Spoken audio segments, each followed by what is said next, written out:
ඉංග්‍රීසි නැතිව ඩිග්‍රී එක ගොඩ දාගන්න පුළුවන් වෙයිද? ගොඩ දාගන්න පුළුවන් නම් කොහොමද ගොඩ දාගන්නේ? ඉංග්‍රීසි මොන වගේ ලෙවල් එකකට ඕගොල්ලන්ට අවශ්‍ය වෙනවද යුනිවර්සිටි එකක ගිහිල්ලා ඩිග්‍රී එකක් කරන්න ගවර්න්මන්ට් හෝ ප්‍රයිවට්? ඉංග්‍රීසි ඕගොල්ලන්ට හදාගන්න පුළුවන් මොන මොන ආකාරවලින්ද කියන කාරණයක් 100% ඕගොල්ලන්ට පිරිසුදු විදිහට ඉංග්‍රීසි කතා කරන්න පුළුවන් වෙන්න ඕනද? ඉංග්‍රීසි ලියවන්න කියන්න පුළුවන් වෙන්න ඕනද? ඔයගොල්ලෝ පර්ෆෙක්ට් ඉංග්ලිෂ් වලින් උත්තර ලියන්න ඕනද? ප්‍රශ්නයකට උත්තරයක් ලියද්දී අර උක්තාක්‍යාත ව්‍යාකරණ අපේ තියෙන දෙයක් තමයි අපි ගොඩක් වේගෙන් කතා කරන්න උත්සාහ කරනවා. එහෙම වේගෙන් කතා කරන්න අවශ්‍ය නැහැ. අපිට ඒක තේරෙන්නේ නැහැ. ඉංග්‍රීසියෙන්ම කතා කරන තව මිනිස්සු එක්ක ඉන්නකොට තමයි තේරෙන්නේ අපි ඒක කරන දෙයක් කියලා. ලාංකික විදිහට. තමන් සිංහලෙන් හිතලා ඉංග්‍රීසියට ට්‍රාන්ස්ලේට් කරලා ඉක්මනට කොහොම හරි ඒක එළියට දාන්න යනවා. එළියට දානකොට සමහරක් වෙලාවට අර කලබලයට පැටලෙනවා. අතන ඩිලේ එකකුත් එනවා. ඉතින් මේ දේවල් නිසා තමයි අපිට ඉංග්‍රීසි කතා කරන එකේ ගැටලු තියෙන්නේ. ඕගොල්ලෝ හැම වෙලාවෙම හිතා ගන්න අපි නේටිව් ස්පීකර්ස්ලා නෙවෙයි. ඒක නිසා අපිට ලැජ්ජ වෙන්න දෙයක් නැහැ.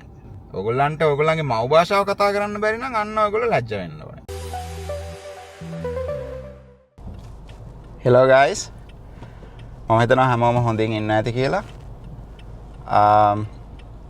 අද අරන් එන වීඩියෝ එක මගෙන් ශිෂ්‍යයන් බොහෝ දෙනෙක් අහන ප්‍රශ්නයක් සහ මම දන්නවා ශිෂ්‍යයන් බොහෝ දෙනෙකුට තියෙන ගැටලුවක්.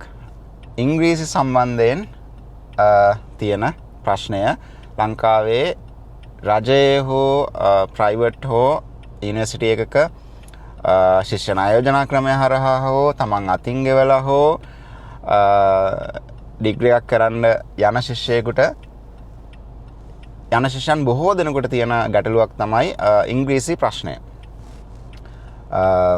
සමහරු අහනවා මට මගේ ඉංග්‍රීසි දැනුම ගොඩක් අඩුයි. ඒ නිසා මට මේ ඩිග්‍රී එක කරගන්න පුළුවන් වෙයිද? ඉතින් සමහර දෙනෙකුට Tamanට හොඳ ඉංග්‍රීසි දැනුමක් තිබුණත් අර ෂුවර් එකක් නැහැ Tamanට ඩිග්‍රී එක ගොඩ දාගන්න ඩිග්‍රී එක කරගන්න හොඳින් කරගන්න ඒ ඉංග්‍රීසි දැනුම ප්‍රමාණවත් වෙයිද නැද්ද කියන එක. ඉතින් ඉංග්‍රීසි දැනුම එක එක ශිෂ්‍යයන්ගේ එක එක මට්ටමින් තියෙන්නේ. සමහරකුගේ ඉංග්‍රීසි හොඳ ඉංග්‍රීසි දැනුමක් තියෙනවා. සමහර කෙනෙකුට ලියන්න කියවන්න පුළුවන් කිසිම ප්‍රශ්නයක් නැහැ. හැබැයි කතා කිරීමේ හැකියාව ඒ පුරුද්ද ඇති වෙලා නැහැ. ඉතින් සමහර කෙනෙක් ඉන්න පුළුවන් ඉංග්‍රීසි දැනුම ගොඩාක්ම අඩු මට්ටමක තියෙන ලියන කියවන එකත් ගොඩක් අඩු මට්ටමක තියෙන මේ වගේ ශිෂ්‍යයන්වත් ඉන්න පුළුවන්. ඉතින් ඉංග්‍රීසි දැනුම එක එක විදියයි. ඉතින් සමහර කෙනෙක් ඉන්න පුළුවන් A level ඉංග්‍රීසි නැහැ. ඒ කියන්නේ A level ඉංග්‍රීසි සමත් වෙලා නැහැ. O level ඉංග්‍රීසි තියෙනවා. සමහර කට්ටිය ඉන්නවා මේ දෙකම සමත් වෙලා තියෙනවා. හැබැයි තමන්ගේ දැනුම ටිකක් අඩු මට්ටමක තියෙන්නේ. එක්සෑම් එක ගොඩ දාගත්තට. ඉතින් මෙන්න මේ වගේ එක එක විදිහේ ශිෂ්‍යයන් ඉන්නවා. ඉතින් ශිෂ්‍යයන් ගොඩකට තියෙන ප්‍රශ්නයක් තමයි කියන්නේ මගෙන් අහන ප්‍රශ්නයක් තමයි මම ගොඩක් දැකලා තියෙන කමෙන්ට්ස් වලින් සහ මට කතා කරන ශිෂ්‍යයන් කියන දේවල් අනුව දැකලා තියෙන දෙයක්. ඉතින් ඉංග්‍රීසි නැතිව අපි එහෙම කියමුකෝ. ඉංග්‍රීසි නැතිව ඩිග්‍රී එක ගොඩ දාගන්න පුළුවන් වෙයිද? ඒක තමයි අද මාතෘකාව. සහ ගොඩ දාගන්න පුළුවන් නම් කොහොමද ගොඩ දාගන්නේ? එහෙම නැත්නම් ඉංග්‍රීසි මොන වගේ ලෙවල් එකකට ඕගොල්ලන්ට අවශ්‍ය වෙනවද යුනිවර්සිටි එකක ගිහිල්ලා ඩිග්‍රී එකක් කරන්න ගවර්න්මන්ට් හෝ ප්‍රයිවට්? ඉතින් ඔය සම්බන්ධයෙන් තමයි අද වීඩියෝ එකේදී කතා කරන්නේ. වීඩියෝ එක ඉවර වෙනකම් බලන්න කියලා හැමෝගෙම ඉල්ලා සිටිනවා. මොකද ලංකාවේ උපාධියක් හදාරන්න බලාපොරොත්තු වෙන ශිෂ්‍යයන්ට ඉතාම වැදගත් වෙන වීඩියෝ එකක් වෙයි කියලා හිතනවා. ඒ වගේම ඉංග්‍රීසි ඕගොල්ලන්ට හදාගන්න පුළුවන් මොන මොන ආකාරවලින්ද කියන කාරණයක් අද වීඩියෝ එකේදී මම කතා කරනවා. මුලින්ම ප්‍රශ්නය ඉංග්‍රීසි නැතුව ඩිග්‍රී එක ගොඩ දාගන්න පුළුවන් වේද කියලානේ. ඉංග්‍රීසි නැතුව ඇත්තටම කියන්නේ ඉංග්‍රීසි සම්පූර්ණයෙන්ම නැතුව ඔයගොල්ලන්ට ඩිග්‍රී එක ගොඩ දාගන්න අමාරුයි. මොකද හේතුව තමයි දැන් බය වෙන්න එපා. මම පැහැදිලි කරන්නම් ඉංග්‍රීසි ඔයගොල්ලන්ට මොන විදියටද අවශ්‍ය වෙන්නේ සහ ඔයගොල්ලන් ඉංග්‍රීසි දැනුම වැඩිදුර ඉම්ප්‍රූව් කරගන්නේ කොහොමද කියන කාරණා වීඩියෝ එකේදී කතා කරනවා. ඉතින් ඉංග්‍රීසි අනිවාර්යයෙන්ම ඕනේ. මොකද ඩිග්‍රී එකක් කරන්න ගියාම අද තියෙන ගොඩක් ඩිග්‍රීස් බහුතරයක් ඩිග්‍රීස් තියෙන්නේ ඉංග්‍රීසි භාෂාවෙන්. මේක සයන්ස් ස්ට්‍රීම් එකේ ගත්තොත් නම් 100%ක්ම ඉංග්‍රීසි භාෂාවෙන්ම තමයි තියෙන්නේ. වෙනත් ස්ට්‍රීම්ස් වලත් බොහොමයක් ඩිග්‍රීස් තියෙන්නේ ඉංග්‍රීසි භාෂාවෙන්. ඉතින් ඉංග්‍රීසි භාෂාව අනිවාර්යෙන් අවශ්‍ය වෙනවා ඔයගොල්ලන්ට යුනිවර්සිටි එකකට ගිහිල්ලා ඩිග්‍රී එකක් කරන්න. ඉතින් අතීතයේ කියන්නේ මීට දශක 2-3කට කලින් සිංහලෙන් උගන්වපු ඩිග්‍රීස් පවා මේ වෙනකොට ඉංග්‍රීසියෙන් උගන්වනවා. වෙන ස්ට්‍රීම්ස් වලින්. ඒ කියන්නේ ආර්ට් ස්ට්‍රීම් එක ගත්තොත් එහෙම ආර්ට් ස්ට්‍රීම් එකේ සාමාන්‍යයෙන් සිංහලෙන් උගන්වන ඩිග්‍රීස් තිබුණා. නමුත් බොහොමයක් ඩිග්‍රීස් මේ වෙනකොට ඉංග්‍රීසියෙන් උගන්වනවා. ඒ වගේම සිංහලෙන් උගන්වන ඩිග්‍රී එකක් පවා ඩිග්‍රී එකකට පවා ඉංග්‍රීසි දැනුම අත්‍යවශ්‍ය වෙනවා. මොකද ඉංග්‍රීසියෙන් යන කෝසස් ඒවට ඇතුළත් වෙනවා. ඒ වගේම ඔයගොල්ලෝ අනිවාර්යයෙන්ම දන්නවා ඔයගොල්ලෝ යුනිවර්සිටි එකෙන් එළියට ගිහිල්ලා මේ ලෝකේ සර්වයිව් වෙන්න නම් අද ලෝකේ සර්වයිව් වෙන්න නම් අනිවාර්යයෙන්ම ඉංග්‍රීසි දැනුම ඕනේ. ඒ නිසා ඉංග්‍රීසි නැතුව ඩිග්‍රී එකක් කරගන්න බැහැ. ඒක තමයි ඇත්තම කාරණය. හැබැයි ඕගොල්ලන්ට හොඳටම ඉංග්‍රීසි තියෙන්න ඕනද? ඒ කියන්නේ ඉංග්‍රීසි පර්ෆෙක්ට් වෙන්න ඕනද? සම්පූර්ණයෙන්ම ඒ කියන්නේ 100%ක් ඔයගොල්ලන්ට පිරිසුදු විදිහට ඉංග්‍රීසි කතා කරන්න පුළුවන් වෙන්න ඕනද? ඉංග්‍රීසි ලියවන්න කියවන්න පුළුවන් වෙන්න ඕනද? ඒකට උත්තරේ නැහැ. ඕගොල්ලන්ට පර්ෆෙක්ට් ඉංග්‍රීසි තියෙන්න ඕනේ නැහැ. පර්ෆෙක්ට් ඉංග්‍රීසි තියෙනවා නම් ඒක ඊටාම හොඳයි. හැබැයි පර්ෆෙක්ට් ඉංග්‍රීසි ඕගොල්ලන්ට නැහැ කියලා ඕගොල්ලන්ට බය වෙන්න දෙයක් නැහැ. මොකද පර්ෆෙක්ට් ඉංග්‍රීසි තියෙන ශිෂ්‍යයන් මම හිතන්නේ නැහැ යුනිවර්සිටිස් වල ඒ කියන්නේ යුනිවර්සිටිස් වල ඉන්න ශිෂ්‍යයන්ගෙන් පර්ෆෙක්ට් ඉංග්‍රීසි තියෙන ශිෂ්‍යයන් මම හිතන්නේ නැහැ 50%ක්වත් ඉන්නවා ඇති කියලා. බොහොමයක් යුනිවර්සිටිස් වල. ඉතින් අපි දන්නවානේ අපේ এডুকেෂන් සිස්ටම් එකෙන් සාමාන්‍යයෙන් ලියන්න කියවන්න අපිට අපිව පුරුදු කරනවා. ඒ කියන්නේ පොඩි කාලේ ඉඳන්ම ඉංග්‍රීසි ලියන්න කියවන්න අපිට එච්චර ප්‍රශ්නයක් නැහැනේ. ලියන්න කියවන්න ඒ වගේම ඇහෙද්දි යමක් තේරුම් ගන්න අපිට බැරි කමක් නැහැ. අපිට පුරුද්දක් නැති වෙන්නේ කතා කිරීම. ඉංග්‍රීසියෙන් කතා කිරීම තමයි බොහෝමයක් දෙනකොට ප්‍රශ්නයක් තියෙන්නේ. ලිවීමේ කියවිය හැකියාව බොහොමයක් දෙනකොට තියෙනවා. සමහර ශිෂ්‍යයන් ඉන්න පුළුවන් ලිවීමේ කියවීමේ හැකියාවත් ඇහිලා තේරුම් ගැනීමේ හැකියාවත් අඩු. නමුත් බහුතරයක් ශිෂ්‍යයන්ට මේ ආකාර 4 ගත්තොත් එහෙම මේ පැති 4 ගත්තොත් එහෙම කතා කිරීමේ හැකියාව තමයි අඩු වෙන්නේ. ඕගොල්ලන්ට මම අර කිව්වා වගේ පර්ෆෙක්ට් ඉංග්‍රීසි ඕන නැහැ. යම් තාක් දුරකට මැනේජ් කරගන්න පුළුවන් වෙන විදිහට ඉංග්‍රීසි ඒ කියන්නේ ඔයගොල්ලෝ ඩිග්‍රී එක පටන් ගන්න යනකොට යම් තාක් දුරකට මැනේජ් කරගන්න පුළුවන් වෙන විදිහට ඉංග්‍රීසි තියෙන්න ඕනේ.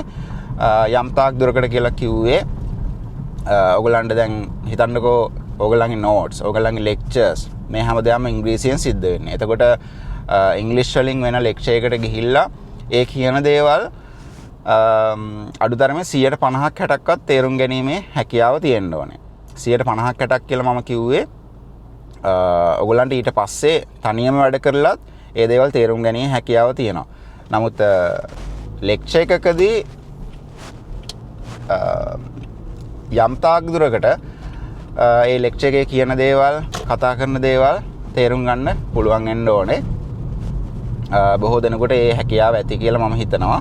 මොකද ඔයගොල්ලෝ ඉංග්‍රීසි ෆිල්ම්ස් බලනවා. ඉතින් ඉංග්‍රීසියෙන් අද ලෝකේ දැන් ඔයගොල්ලෝ සෝෂල් මීඩියා ගියා වුණත් ඉංග්‍රීසියෙන් සිද්ධ වෙන්නේ. එතකොට ඒ තේරුම් ගැනීමේ හැකියාව යම් තාක් දුරකට ඒ මට්ටමේ කියන්නේ මම කිව්වේ නැහැනේ 100%ක්ම තියෙන්න ඕනේ කියලා. ඉතින් ඒ 50%ක් 60ක් තිබුණා වුණත් ඇත්තටම ඇති. ඊට පස්සේ ඕගලන්ට නෝට්ස් හැම එකක්ම ලැබෙන්නේ. ඒ වගේම එක්සෑම්ස් වලදී එක්සෑම් ක්වෙස්චන්ස් ලැබෙන්නේ. මේ හැමදේම ඉංග්‍රීසි වලින්ම තමයි ලැබෙන්නේ. එතකොට ඒ නෝට්ස් එහෙම නැත්නම් lecture slides, exam questions, exam එකේදී එක්සෑම් ක්වෙස්චන්ස්, අසයින්මන්ට්ස් මේ දේවල් කියවලා තේරුම් ගැනීමේ හැකියාව තියෙන්නත් ඕනේ. ඒ කියන්නේ කියවීමේ හැකියාව ඔයගලන්ට තියෙන්න ඕනේ. මේ දේවල් කියවලා ඒ කියන දේවල් එක්සෑම් එකේ නම් එක්සෑම් ප්‍රශ්න මේ දේවල් තේරුම් ගැනීමේ හැකියාව ඔයගලන්ට තියෙන්න ඕනේ. මේකත් 100%ක්ම නෙමෙයි. නමුත් යම් තාක් දුරකට කියවලා තේරුම් ගැනීමේ හැකියාව තියෙන්න ඕනේ. ඉතින් කියවලා තේරුම් ගැනීමේ හැකියාව කියන එක මම හිතනවා අර පැති හතරෙන් වැඩියෙන්ම තියෙන පැත්තක් අපේ ලංකාවේ ශිෂ්‍යයන්ට ලංකාවේ අධ්‍යාපන ක්‍රමයේ හැටියට. ඒ නිසා එතන වැඩි දෙනෙකුට ප්‍රශ්නයක් නැතුව ඇති. හැබැයි ප්‍රශ්නයක් තිබ්බා වුණත් මේකත් අර මං කිව්වා වගේ 100%ක් නෙමෙයි. හැබැයි ඒ කියලා තියෙන දේ කොහොම හරි ගැට ගහගෙන තේරුම් ගන්න පුළුවන් වෙන්න ඕනේ. ඊළඟ කාරණේ තමයි ලිවීමේ හැකියාව. ඒ කියන්නේ ඔයගොල්ලන්ට අසයින්මන්ට් එකක් හම්බුණාත් එහෙම නැත්නම් එක්සෑම් එකේදී ප්‍රශ්න වලට උත්තර ලියනකොට ඉංග්‍රීසියෙන් තමයි ලියන්න තියෙන්නේ. සිංහලෙන් ලියන්න බැහැනේ. එතකොට ලිවීමේ හැකියාවක් තියෙන්න ඕනේ. මේ ලිවීමේ හැකියාව, ඒ කියන්නේ ලියද්දී ඔයගොල්ලෝ පර්ෆෙක්ට් ඉංග්‍රීසි වලින් උත්තර ලියන්න ඕනේද? අන්න ඔය ප්‍රශ්නයත් අපේ ලංකාවේ ශිෂ්‍යයන්ට තියෙන ප්‍රශ්නයක්. ඒකට උත්තරේ නැහැ. ඔයගොල්ලෝ ප්‍රශ්නයකට උත්තරයක් ලියද්දී අර උක්තාක්‍යාත ව්‍යාකරණ 100%ක්ම නිවැරදි නැහැ කියලා ඔයගොල්ලන්ගේ ලකුණු අඩු කිරීමක් සාමාන්‍යයෙන් වෙන්නේ නැහැ. මොකද ප්‍රශ්නයකට උත්තරයක් ලියද්දී ඔයගොල්ලන්ට ඒ දැනුම තියනවද කියන කාරණේනේ බලන්නේ. ඒ ප්‍රශ්නෙන් අහලා තියෙන උත්තරය ඔයගොල්ලෝ දන්නවද? ඔයගොල්ලෝ ඒක ලියලා තියනවද? ඒක තමයි බලන්නේ. ඒක තමයි ප්‍රධානම දේ. එතකොට ඔයගොල්ලන්ට එක වචනයක් මිස් වුණා කියලා එහෙම නැත්නම් අර මේ ව්‍යාකරණ වල ප්‍රශ්නයක් තිබ්බා කියලා, ඒ කියන්නේ අර ඉංග්‍රීසි වල ඉම්පර්ෆෙක්ෂන්ස් තිබ්බා කියලා ඒක ඔයගොල්ලන්ට ලකුණු අඩු වෙන්න බලපෑමක් වෙන්නේ නැහැ සාමාන්‍යයෙන්. එහෙම ලෙක්චරර්ස්ලා ප්‍රොෆෙසර්ස්ලා සාමාන්‍යයෙන් එහෙම ලකුණු අඩු කරන්නේ නැහැ ඔයගොල්ලන්ගේ එක්සෑම් පේපර්ස් එහෙම අසයින්මන්ට්ස් එහෙම බලනකොට. අපි නේටිව් ඉංග්‍රීසි කතා කරන රටක් නෙවෙයිනේ. අපි සාමාන්‍යයෙන් අපේ දෙවනි ලැන්ග්වේජ් එකක් විදිහට ඉංග්‍රීසි පාවිච්චි කරන්නේ. එහෙම නැත්නම් අපේ මව් භාෂාව නෙමෙයිනේ.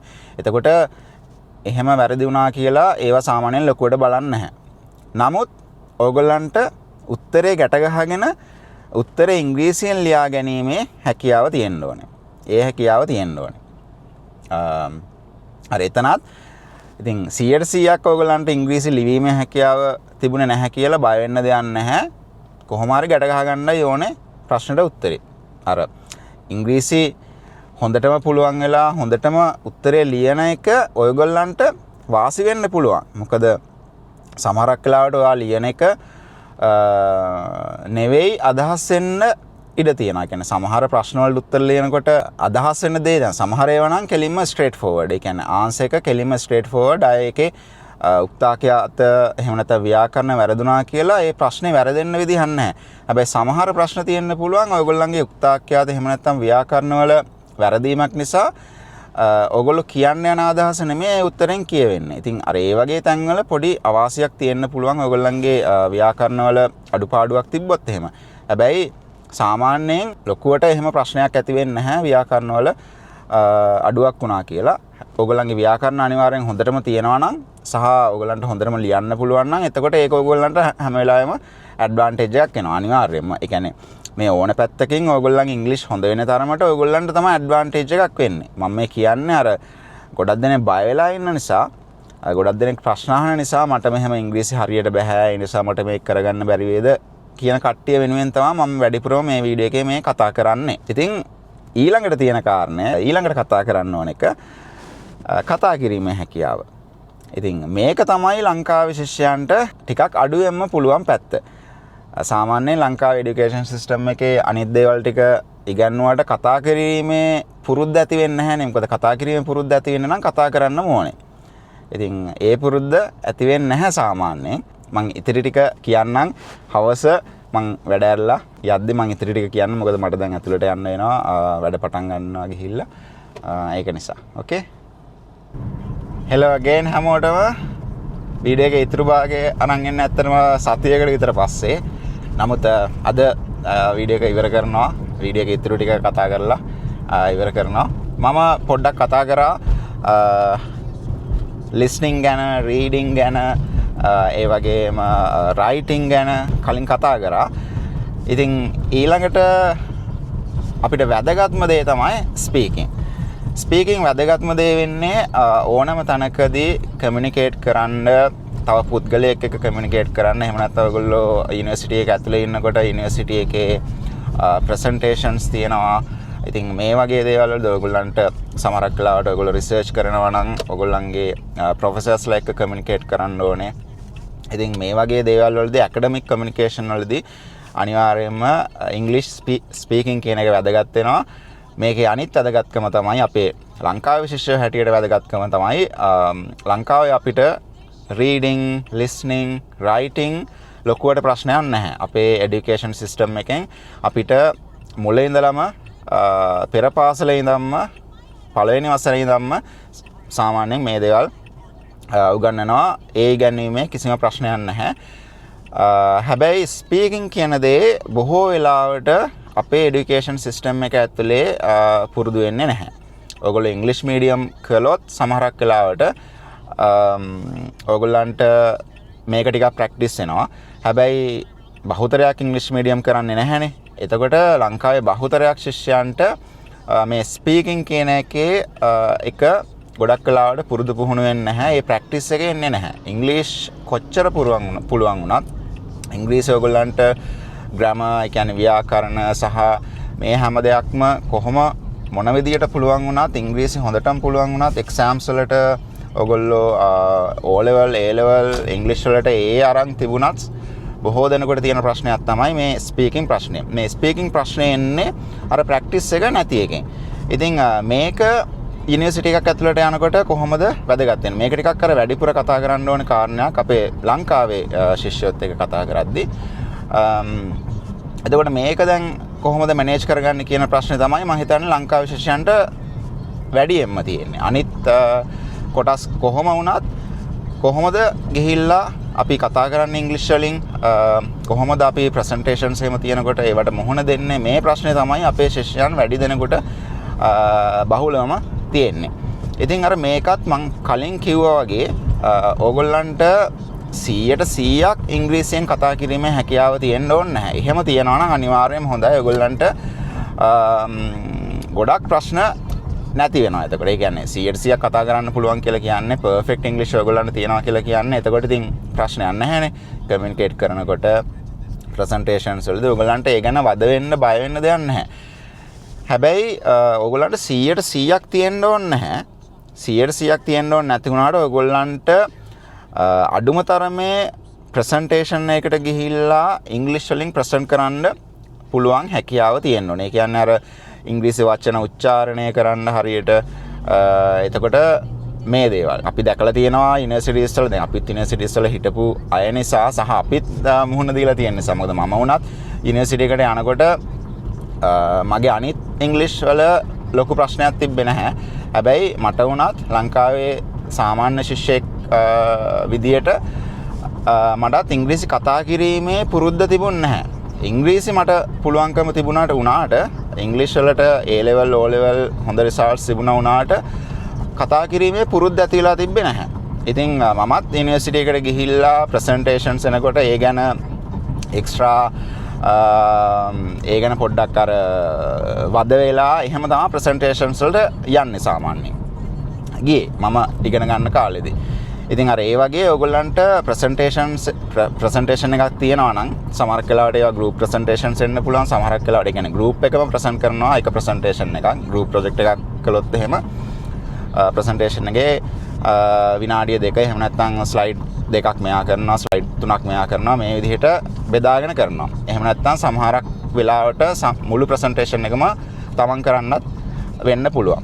සමහරක් වෙලාවට විනාඩි 5 ප්‍රසන්ටේෂන් එකක් වෙන්න පුළුවන්, 10 ප්‍රසන්ටේෂන් එකක් වෙන්න පුළුවන්. ඉතින් අර කොහොම වුණත් ඒක අපි දැකලා තියෙනවා යුනිවර්සිටිස් වල සමහරක් වෙලාවට කටපාඩම් කරගෙන ගිහිල්ලා ප්‍රසන්ටේෂන් එක කරලා එනවා. ඉතින් එහෙම කරන කට්ටියක් ඉන්නවා. ඒක එච්චර හොඳ දෙයක් නෙමේ. හැබැයි එහෙම වුණත් කරන්න පුළුවන්. එහෙම කරන්න සූදානම් වෙන්න එපා කියලා තමයි මම ඔයගොල්ලන්ට කියන්නේ. සමහරක් වෙලාවට දැන් ප්‍රසන්ටේෂන් එකක් අන්තිමේදී බොහෝ වෙලාවට questions අහන්න අවස්ථාවක් දෙනවා. ප්‍රසන්ටේෂන් අන්තිමේදී questions වලට වෙලාව කියලා questions ගන්නවා. එතකොට ඒවට උත්තර දෙන්නත් ඔයගොල්ලන්ට පුළුවන් වෙන්න ඕනේ. මෙතනදිත් අර මම කලින් කිව්වා වගේ අපි native speakersලා නෙමෙයිනේ. අපි native English කතා කරන, ලියන, කියවන જાතියක් නෙවෙයි. එතකොට ඔයගොල්ලන්ට කවුරු හරි ප්‍රශ්නයක් අහුවොත් ඒකට කොහොම හරි ගැට ගහගෙන උත්තරේ දෙන්නයි පුළුවන් වෙන්න ඕනේ. ඉතින් ඔයගොල්ලෝ ඒක අර 100%ක් පිරිසිදු ඉංග්‍රීසි වලින් දුන්නේ නැහැ කියලා ඔයගොල්ලන්ට ඒ ගැන දුක් වෙන්නවත් ලැජ්ජාවටපත් වෙන්නවත් දෙයක් නැහැ. මම අර කලින් කිව්වා වගේ අපි native speakersලා නෙවෙයි. අපි අතින් වැරදි වෙන්න පුළුවන් ඉංග්‍රීසි කතා කරනකොට. අපි සිංහලෙන් කතා කරනකොට අපි එහෙම වැරදි කරන්නේ නැහැ නේ. එහෙම නැත්නම් ඔයගොල්ලන්ගේ මව් භාෂාව දෙමළ නම් දෙමළෙන් කතා කරනකොට අපි ඒ වැරදි කරන්නේ නැහැනේ. සාමාන්‍යයෙන් කතා කරද්දි. ඒක නිසා ඒක ලැජ්ජාවට පත් වෙන්න ඕනේ කාරණයක් නෙමෙයි. කොහොම හරි ගැට ගහගෙන ඒක කියන්න පුළුවන් වෙන්න ඕනේ. ඒ වගේම තමයි ප්‍රොෆෙසර්ස්ලා එක කතා කරනකොටත් දැන් සාමාන්‍ය යුනිවර්සිටිස් වල third year වෙනකොට final year වෙනකොට research project එකක් තියෙන්න පුළුවන්. එතකොට ඒ research project එකක් තියෙනකොට සාමාන්‍යයෙන් අපි ප්‍රොෆෙසර්ස්ලා එක්ක ගිහිල්ලා කතා කරන්නේ ඉංග්‍රීසි වලින්. සමහර ප්‍රොෆෙසර්ස්ලා ඉන්න පුළුවන් සිංහලෙන් කතා කරන්න. හැබැයි බහුතරයක් දෙනෙක් ඉංග්‍රීසි වලින් තමයි කතා කරන්නේ. ඉතින් මේ කතා කරනකොටත් ඔයගොල්ලන්ට අර මැනේජ් කරගන්න තමයි පුළුවන් වෙන්න ඕන.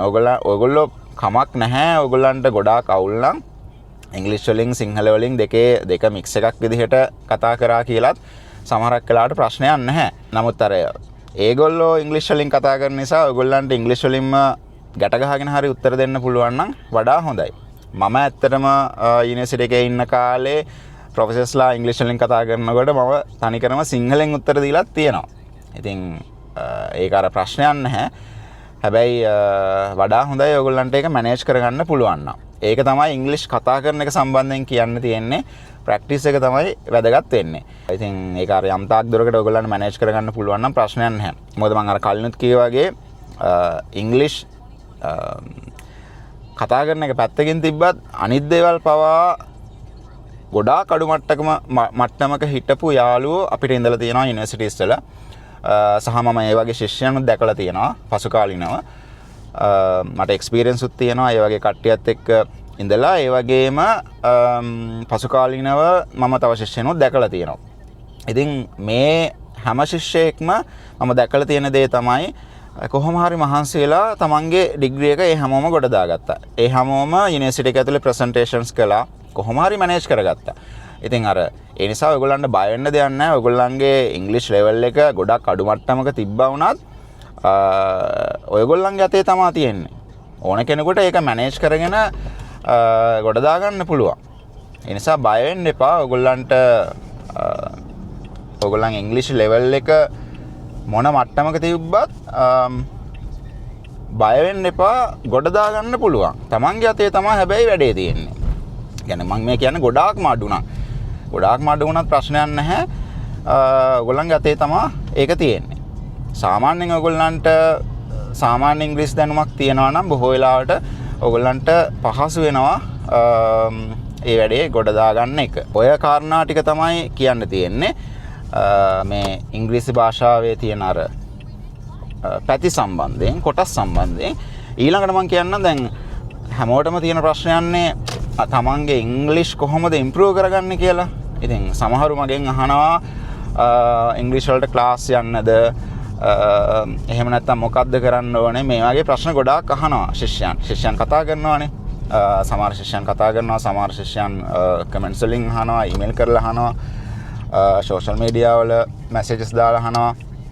ඉතින් අර මේ වගේ ශිෂ්‍යයන් බොහෝ පිටසක් කතා කරලා අහනවා මොකද්ද කරන්න ඕනේ කියලා. ඉතින් ඉංග්‍රීසි ඔයගොල්ලන්ට ඉම්ප්‍රූව් කරගන්න නම් කරන්න තියෙන එකම දේ ක්ලාස් යන එකවත් ක්ලාස් ගියා කියලා ප්‍රශ්නයක් නැහැ. හැබැයි ක්ලාස් ගියා කියලා ඔයගොල්ලන්ගේ ඉංග්‍රීසි ඉම්ප්‍රූව් වෙන්නේ නැහැ. ඒක ඔයගොල්ලෝ හොඳට දැනගෙන ඉන්න ඕනේ. කියන්නේ ඔයගොල්ලෝ අතින් ගෙවලා ක්ලාස් එකකට ගියා කියලා ඔයගොල්ලන්ගේ ඉංග්‍රීසි කවදාවත් ඉම්ප්‍රූව් වෙන්නේ නැහැ. ඒක මට 100% කන්ෆර්ම් කරලම කියන්න පුළුවන්. ඔයගොල්ලන්ගේ අතේ තමයි වැඩේ තියෙන්නේ. ක්ලාස් ගියත් නැතත් ඔයගොල්ලන්ගේ උවමනාව මත තමයි ඒක තීරණය වෙන්නේ.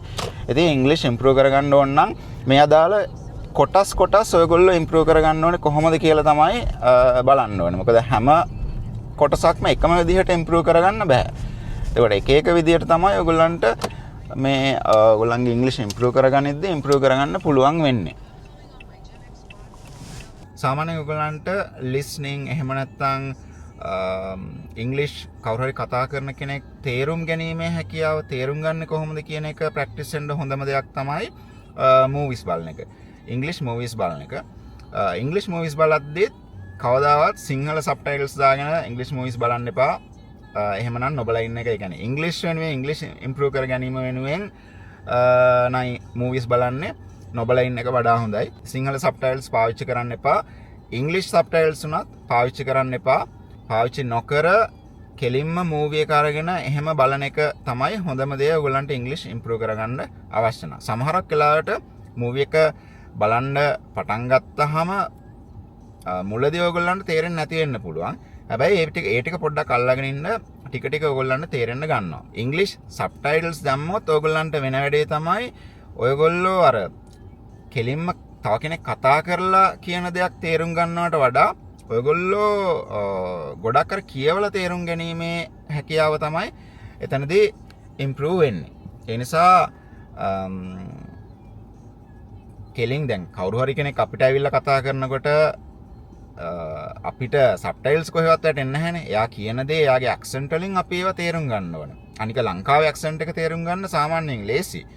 දැන් ඇමරිකාවේ එහෙම දැන් ඇමරිකන් ඇක්සන්ට් එක දැන් එක පැති වලට යනකොට වෙනස් වෙනවා. දැන් අපිට වුණත් අපි දැන් ඇමරිකාවේ මෙච්චර කාලයක් ජීවත් වෙලා තිබුණා වුණත් සමහර පැති වලට ගිහලා සමහර මිනිස්සුත් එක්ක කතා කරනකොට ඒ මිනිස්සු කියන දේවල් මුලින් තේරෙන්නේ නැහැ. ඒ කියන්නේ ඇක්සන්ට් එක වෙනස්.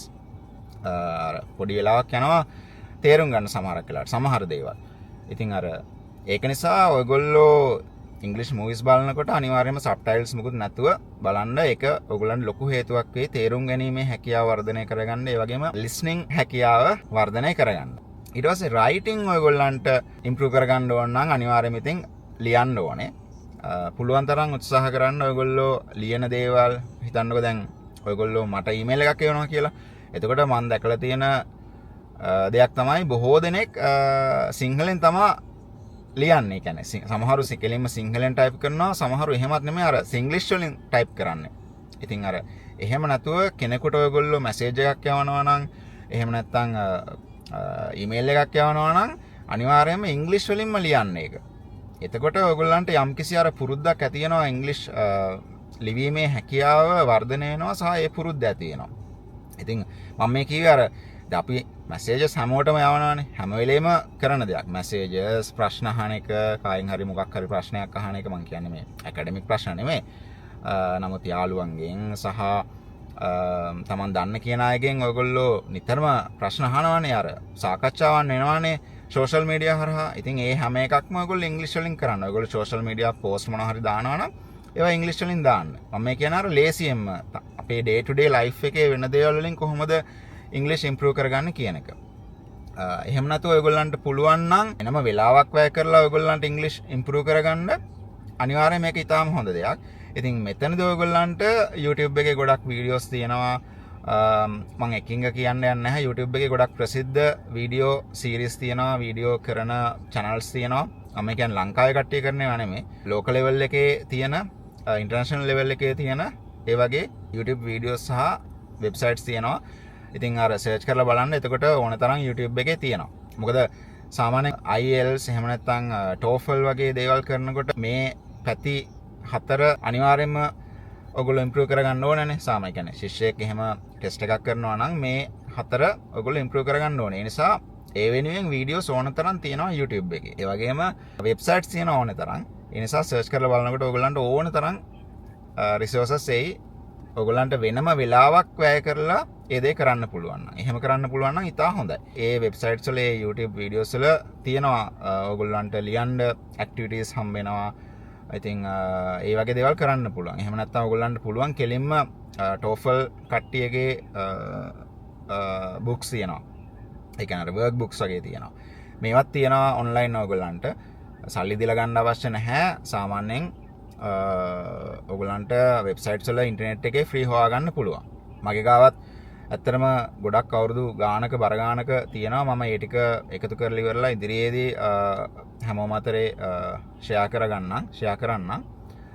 එතකොට ඒවත් ඔයගොල්ලන්ට පාවිච්චි කරන්න පුළුවන්.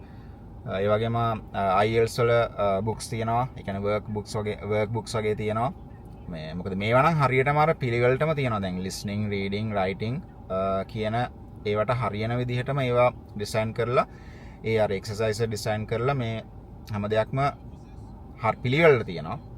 එතකොට ඒව කරොත් ඔයගොල්ලන්ට අනිවාර්යයෙන්ම හොඳයි. හැබැයි ඒකට වෙනම වෙලාවක් ඔයගොල්ලෝ වැය කරන්න ඕනේ. ඒ වගේම තමයි රීඩිං ස්කිල්ස් ගත්තොත් එහෙම රීඩිං ස්කිල් එක ඉම්ප්‍රූව් කරගන්න ඔයගලන්ට කරන්න පුළුවන් දෙයක් තමයි ඔයගලන්ට ඕන නම් ඉංග්‍රීසි නිවුස් පේපර්ස් අරගෙන කියවන්න පුළුවන්. එහෙම නැත්නම් විශේෂයෙන්ම ඉංග්‍රීසි නවල්ස් කියවන්න පුළුවන්. ගොඩක් කට්ටිය ඉන්නවානේ නවල්ස් කියවන කට්ටිය. ඒ නවල්ස් කියවන කොටත් සිංහලෙන් තියෙන එකක් තමයි කියවන්නේ. එහෙම නැත්නම් ඉංග්‍රීසි බුක් එකක් වුණාට ඒකේ සිංහල ට්‍රාන්ස්ලේෂන් එකක් අරගෙන තමයි කියවන්නේ. එහෙම නැතුව අර ඔරිජිනල් ඉංග්‍රීසි එකම අරගෙන කියවන්න පුළුවන් නම් හොඳයි. ඉතින් මේකදී ඔයගලන්ට සල්ලි දීලා පොත් ගන්න අවශ්‍ය නැහැ. හැමතැනම තියෙනවානේ ලයිබ්‍රරිස්. ඉතින් මේ ලයිබ්‍රරි එකට ජොයින් වෙන්න පුළුවන්. පබ්ලික් ලයිබ්‍රරි හැම සිටි එකේම වගේ ලයිබ්‍රරිස් තියෙනවා. පබ්ලික් ලයිබ්‍රරි එකට ජොයින් වෙලා ඔයගලන්ට ඉංග්‍රීසි බුක්ස් අරගෙන කියවන්න පුළුවන්. ඉතින් ඒකදී අර නවල් එකක් කියවන එක්ස්පීරියන්ස් එක ඔයගලන්ට එනවා වගේම තව පැත්තකින් ඔයගලන්ගේ ඉංග්‍රීසි ඉම්ප්‍රූව් වෙනවා. රීඩිං ස්කිල්ස් අනිවාර්යයෙන්ම ඉම්ප්‍රූව් වෙනවා. ඊළඟට වැදගත්ම දේ තමයි ස්පීකින් කොහොමද ඉම්ප්‍රූව් කරගන්නේ? ස්පීකින් ඉම්ප්‍රූව් කරගන්න වෙන කිසිම ක්‍රමයක් නැහැ ප්‍රැක්ටිස් එක හැර. ඔයගොල්ලෝ ඕන තරම් දකින්න ඇති YouTube එකේද සෝෂල් මීඩියා වලද එහෙම නැත්නම් TV එකේ පවා ඕන තරම් ඔයගොල්ලන්ගේ ඇඩ්ස් දකින්න ඇති. අපි ගාවට එන්න අපේ ක්ලාස් එකට එන්න අපි ඉංග්‍රීසි මෙහෙම සතියෙන් ඔයගොල්ලන්ට පුළුවන් කරනවා කතා කිරීමේ හැකියාව මාසෙන් පුළුවන් කරනවා. තනිකර බොරු කියලා කියන්නේ කාටවත් එහෙම ඔයගොල්ලන්ට පුළුවන් කරන්න බෑ. පුළුවන් කරවන්න බෑ. ප්‍රැක්ටිස් එක තමයි ඕන වෙන්නේ. ඔයගොල්ලන්ට ඒ දේ කරන්න ඔයගොල්ලන්ට කොහෙටවත් යන්න ඕනේ නැහැ. ක්ලාස් එකකට යන්න ඕනේ නැහැ ඔයගොල්ලන්ට ඒ දේ කරන්න. ප්‍රැක්ටිස් එක තියෙන්න ඕනේ. මේ ප්‍රැක්ටිස් එක ගන්න පුළුවන් හැම වෙලාවෙම ඉංග්‍රීසි වලින් කතා කරන්න. ඒ වගේම වැදගත්ම දේ ඉංග්‍රීසි වලින් හිතන්න. ඉංග්‍රීසි වලින් හිතන්න නැතුව ඔයගොල්ලෝ ඉංග්‍රීසි වලින් කතා කරන්න ගියොත් කවදාවත් ඒක සාර්ථක වෙන්නේ නැහැ. අපි ලාංකික විදිහට සිංහල එහෙම නැත්නම් දෙමළ කතා කරන ජාතීන් විදිහට අපි ගොඩක් වෙලාවට සිංහලෙන් තමයි ඔළුවේ හිතන්නේ. සිංහලෙන් හිතලා ඉංග්‍රීසි වලට ට්‍රාන්ස්ලේට් කරලා තමයි අපි කියවන්නේ. අපි කියන්න යන්නේ කතා කරනකොට. එතකොට එතන ලොකු ඩිලේ එකක් තියෙනවා. ඒ ඩිලේ එකත් එක්ක අපි කතා කරනකොට අපිට පැටලෙන්න පුළුවන්. ඒක තමයි ගොඩක් අපේ ශිෂ්‍යයන්ට වෙන්නේ. ඉංග්‍රීසි පුළුවන් වුණාට සිංහලෙන් හිතලා ඉංග්‍රීසි වලට ට්‍රාන්ස්ලේට් කරලා එතන කොහොමද ඩිලේ එකක් තියෙනවා. එතකොට අර ඩිලේ එකත් එක්ක අපි ඉක්මනටම අපි ලාංකික විදිහට අපි කරන තව වැරද්දක් තමයි අපි ගොඩක් වේගෙන් කතා කරනවා. ඒ කියන්නේ අපි දැන් මෙහෙට ආවට පස්සේ අපිට මේ දේවල් තේරෙනවද? අපි දැන් මෙහෙ ඉන්න ලෝකල්ස්ලා එක්ක කතා කරනවා. ඒ වගේම වෙන රටවල් වලින් එන ශිෂ්‍යයන් එක්ක කතා කරනවා. ගොඩක් අර ලොකු කමියුනිටි එකක් තියෙනවානේ. එතකොට අපේ තියෙන දෙයක් තමයි අපි ගොඩක් වේගෙන් කතා කරන්න උත්සාහ කරනවා. එහෙම වේගෙන් කතා කරන්න අවශ්‍ය නැහැ. අපිට ඒක තේරෙන්නේ නැහැ. අර වෙන ඉංග්‍රීසියෙන්ම කතා කරන තව මිනිස්සු එක්ක ඉන්නකොට තමයි තේරෙන්නේ අපි ඒක කරන දෙයක් කියලා. ලාංකික විදිහට. ඉතින් ඒක නිසා තමන් සිංහලෙන් හිතලා ඉංග්‍රීසියට ට්‍රාන්ස්ලේට් කරලා ඉක්මනට කොහොම හරි ඒක එළියට දාන්න යන්නේ. එළියට දානකොට සමහරක් වෙලාවට අර කලබලයට පැටලෙනවා. අතන ඩිලේ එකකුත් එනවා. ඉතින් මේ දේවල් නිසා තමයි අපිට ඉංග්‍රීසි කතා කරන එකේ ගැටලු තියෙන්නේ. ඒක නිසා අනිවාර්යයෙන්ම ඔයගොල්ලෝ හිතනකොට ඔළුවෙන් හිතනකොට ඉංග්‍රීසි වලින් හිතන්න පුරුදු වෙන්න. ඒක ඊටාම වැදගත් ඉංග්‍රීසි කතා කරද්දී. ඉංග්‍රීසි වලින් හිතලා ඉංග්‍රීසි වලින් කතා කරන්න. ඉතින් ප්‍රැක්ටිස් කරනකොට ඔයගොල්ලෝ දැන් යුනිවර්සිටි එකක් ඇතුළට ගිහිල්ලා නම් ඉන්නේ. ඇතුළට යන්න නම් ඉන්නේ. ඒ ගියාට පස්සේ අනිවාර්යයෙන්ම ඔයගොල්ලන්ට යාළුවෝ කණ්ඩායමක් සෙට් වෙනවා. ඒ කියන්නේ අර පොඩි ගැට්ටක් වගේ අපි දැන් යුනිවර්සිටිස් වල පාවිච්චි කරන වචනයක් තමයි ගැට්ටක් කියන්නේ. පොඩි ගැට්ටක් වගේ හැදෙනවා. ඒ කියන්නේ තමන්ගේ පොඩි සෙට් එකක් අර ඉනර් සර්කල් එකක් වගේ. එතකොට මේ සෙට් එක සාමාන්‍යයෙන් ඉතින් එකටම තමයි ලෙක්චර්ස් වලට යන්නේ. එකටම තමයි ඉන්නේ. එතනදී ඔයගොල්ලන්ට මේක ඔයගොල්ලන්ට ඇඩ්වාන්ටේජ් එකක් කරගන්න පුළුවන් ඉංග්‍රීසි ඉම්ප්‍රූව් කරගන්න ඕන නම්. ඉතින් යාළුවන්ට කියන්න අපි මෙහෙම කරමු අපි අපේ ඉංග්‍රීසි වැඩි කරගන්න අපේ ඉංග්‍රීසි ඉම්ප්‍රූව් කරගන්න අපි පුළුවන් විදිහට ඉංග්‍රීසි වලින් කතා කරමු කියලා. ඔයගොල්ලෝ මුලදී කතා කරද්දී කැඩි කැඩි කතා කරන්න පුළුවන්. ඒක කිසිම ප්‍රශ්නයක් නැහැ. කැඩි කැඩි හරි ඉංග්‍රීසියෙන් කතා කරන්න. කැඩි කැඩි හරි ඔයගොල්ලෝගේ ලෙක්චරර් කෙනෙක් එක කතා කරද්දී එහෙම නැත්නම් ලෙක්චරර් කෙනෙක්ගෙන් ප්‍රශ්නයක් අහද්දී කැඩි කැඩි හරි ඉංග්‍රීසියෙන් අහන්න. ඒකට hina වෙන්න දෙයක් නැහැ. ඒකට කවුරු හරි hina වෙනවා නම් hina වෙන්න ඕනේ hina වෙන කෙනාට. මොකද ඔයගොල්ලෝ හැම වෙලාවෙම හිතා ගන්න අපි නේටිව් ස්පීකර්ස්ලා නෙවෙයි. ඒක නිසා අපිට ලැජ්ජා වෙන්න දෙයක් නැහැ. ඔයගොල්ලන්ට ඔයගොල්ලන්ගේ මව් භාෂාව කතා කරන්න බැරි නම් අන්න ඔයගොල්ලෝ ලැජ්ජා වෙන්න ඕනේ. ඉංග්‍රීසි කතා කරද්දී වෙන වැරදි වලට ලැජ්ජ වෙන්න දෙයක් නැහැ. අපේ අර සමාජයේ තියෙන ගැටලුව තමයි ඒක. අර කාට හරි කෙනෙකුට ඉංග්‍රීසි මොකක් හරි ප්‍රශ්නයක් කෙනෙකුට වරදිනකොට සමහරව hina වෙන්න ගන්නවා. ඉතින් ඒක ඇත්තටම මේ hina වෙන්න ඕනේ hina වෙන පුද්ගලයාට. ඉතින් ඒක නිසා ගණන් ගන්න එපා ඒ කිසි දෙයක්. ඔයගොල්ලන් ඉංග්‍රීසි තමයි ඉම්ප්‍රූව් වෙන්නේ. බැරි ගාතේ හරි බැරිව හරි ඔයගොල්ලෝ ඉංග්‍රීසියෙන් කතා කරනවා නම් කැඩි හරි ඉංග්‍රීසියෙන් කතා කරනවා නම් ඔයගොල්ලන් ඉංග්‍රීසි තමයි ඉම්ප්‍රූව් වෙන්නේ. ඒක නිසා අනිවාර්යයෙන්ම ඉංග්‍රීසි වලින් කතා කරන්න නැතුව ඔයගොල්ලන්ට කොයි වෙලේවත් කොච්චර ඉංග්‍රීසි ඉගෙන ගත්තත් කතා කරන්න නැතුව ස්පීකින් කියන එක ඩෙවලොප් කරගන්න බෑ. ඒක කෙලින්ම කියලා ඉන්න පුළුවන්. එහෙනම් ওই ටික තමයි මට ඔයගොල්ලන්ට කියන්න අවශ්‍ය වුණේ. ඔය විදිහට ඔයගොල්ලන්ගේ ඉංග්‍රීසි ඉම්ප්‍රූව් කරගන්න පුළුවන්. මේ දේවල් කියපු දේවල් ටික try කරන්න. ඒ වගේම ඔයගොල්ලන්ට තව එකක් මට කියන්න බැරි වුණා. සාමාන්‍යයෙන් ඉංග්‍රීසි නිවුස් රීඩින්, ඒ කියන්නේ නිවුස් බලනවා නම් ඒකත් ඉංග්‍රීසි වලින් බලන්න පුළුවන් නම් ඔයගොල්ලන්ට වඩා හොඳයි. ඒක මට කියන්න අමතක වුණ දෙයක්. ඉතින් ඔයගොල්ලෝ හැමෝටම මම සුබ පතනවා. මේ වගේම වීඩියෝ එකකින් ළඟදීම හම්බෙන්නම්. එතකන් හැමෝටම good bye.